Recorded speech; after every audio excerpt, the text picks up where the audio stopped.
Shalom, selamat malam. Renungan malam Sabda Bina Umat Sabtu 9 Juli 2022. Firman Tuhan malam ini terambil dari 2 Tawarik 6 ayat 34 sampai 42. Demikian firman Tuhan. Apabila umatmu keluar untuk berperang melawan musuh-musuhnya, ke arah manapun engkau menyuruh mereka, dan apabila mereka berdoa kepadamu dengan berkiblat ke kota yang telah kau pilih ini dan ke rumah yang telah kudirikan bagi namamu, maka kiranya engkau mendengar dari sorga doa dan permohonan mereka, dan engkau kiranya memberikan keadilan kepada mereka. Apabila mereka berdosa kepadamu, karena tidak ada manusia yang tidak berdosa, dan engkau murka kepada mereka dan menyerahkan mereka kepada musuh, sehingga mereka diangkut tertawan ke negeri yang jauh atau yang dekat. Dan apabila mereka sadar kembali dalam hatinya di negeri tempat mereka tertawan, dan mereka berbalik dan memohon kepadamu di negeri tempat mereka tertawan dengan berkata, kami telah berdosa, bersalah dan berbuat fasik.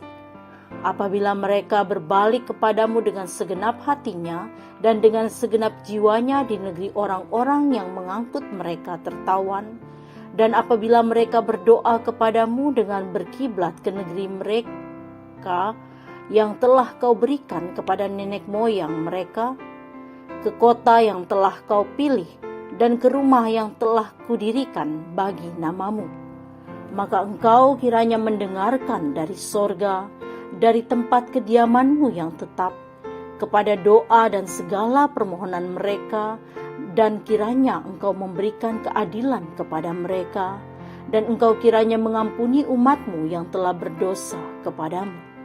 Sebab itu ya Allahku, kiranya matamu terbuka dan telingamu menaruh perhatian kepada doa yang dipanjatkan di tempat ini.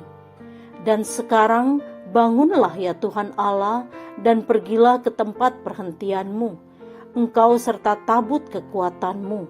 Kiranya ya Tuhan Allah, imam-imammu berpakaian keselamatan, dan orang-orang yang kau kasihi bersukacita karena kebaikanmu. Ya Tuhan Allah, janganlah engkau menolak orang yang telah kau urapi. Ingatlah akan segala kasih setiamu kepada Daud, hambamu itu. Demikian firman Tuhan. Renungan malam ini bertema Tuhan menyapa secara online.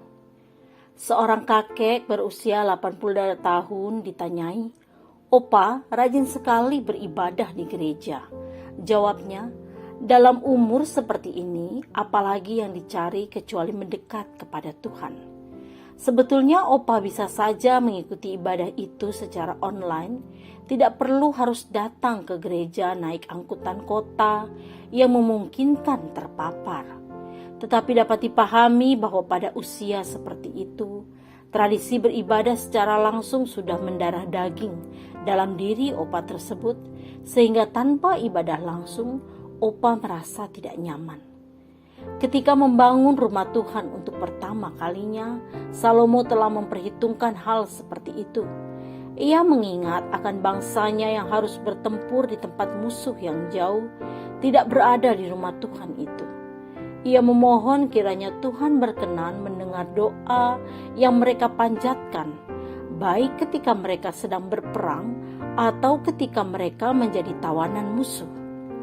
Apabila mereka berdoa setelah menyadari dosa mereka dengan berkiblat kepada rumah dan kota tempat Tuhan berada, kiranya Tuhan juga berkenan mendengar mereka. Ketika kita kini sudah bisa beribadah secara online lewat perangkat digital baik handphone, komputer atau TV, apakah persoalan media komunikasi ini masih menjadi hambatan? Bacaan kita menekankan kiblat yang tidak kelihatan, tetapi hanya arah saja dibolehkan.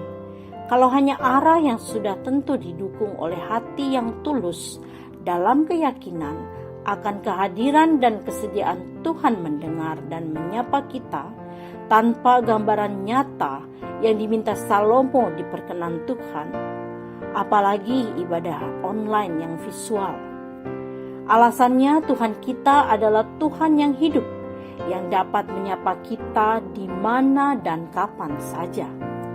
Yang dibutuhkan adalah kesungguhan hati dalam melakukan ibadah-ibadah itu. Sudah bukan kiblat lagi.